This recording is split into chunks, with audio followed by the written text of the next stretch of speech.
Okay, now we're going to do an example of the mean-value theorem with a rational function to see if we can find a c-value that satisfies the theorem. So remember what the criteria is.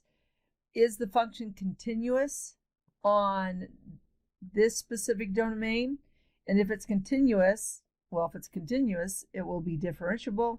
And then you have to set check to see if the slope of the secant is parallel to the slope of the tangent at a given x or c value somewhere in this interval. Okay, so the first thing you're going to do is find the slope of the secant line. So you plug 0 in to each of those x values. Well, if you plug 0, 0 squared is 0. So we're going to have the point 0, 0. And when you plug 3 into here, and I've already done that, I've done that for both, you get negative 9/16. And then when you find the slope, when you do negative 9/16 subtract 0 over 3 subtract 0, you end up with negative 3/16.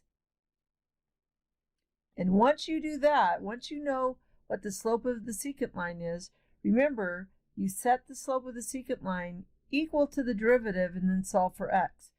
So the next step is to find the derivative of this rational function. And remember, when you do that, you need to use the quotient rule. And to keep in mind that the denominator is the g, and the numerator, in this case, I'm going to put the negative right there. This is the f value right there. So let's get started. So here's our g. The derivative of negative x squared is negative 2x. So this is f prime. Here, subtract, we got from right there, subtract the original f and multiply it by the derivative of g. Well, the derivative of 4x plus 4 is just 4. All of that over 4x plus 4, that expression, squared.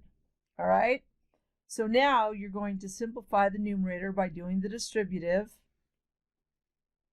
That gets us this far, and then you combine like terms.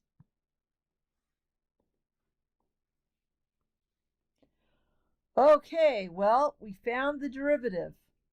Now we have to set the derivative equal to m secant. So I did that over here. I did all of this, and now we're going to set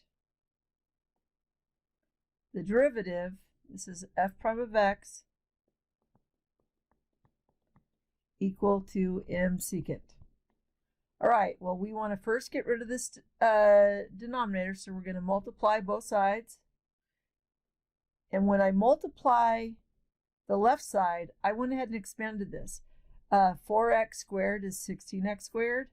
4 squared is 16. And remember, the middle term is 2 times this times this. So 2 times 16x is 32x. And then what I notice is this denominator 16, well, that when I multiply this, that'll cancel to 2, and that will cancel to 1. So now when we do the distributive, when I multiply, since that cancels now, we get negative 3 times x squared. Negative 3 times 2x is negative 6x. And negative 3 times 1 is negative 3. And that's all equal to negative 4x squared. Subtract 8x.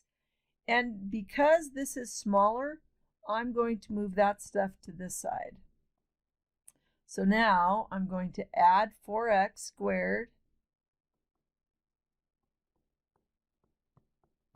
I'm going to add 8x to both sides.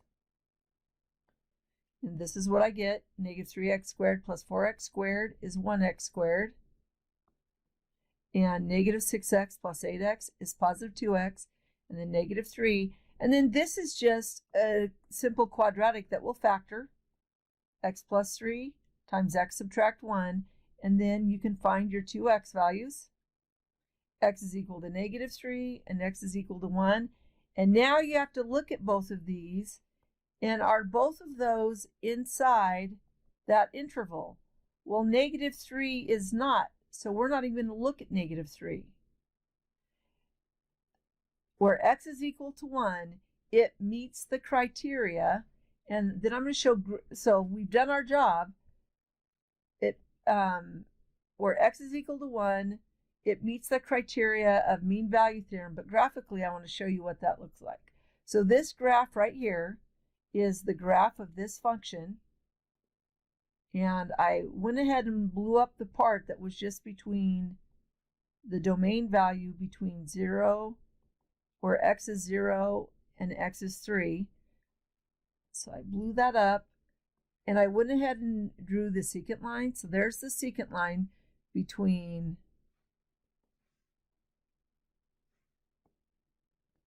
and now I'm going to take a line that's parallel and look at right there where x is equal to 1, the tangent line is parallel to the secant line. All right, that's it for this one.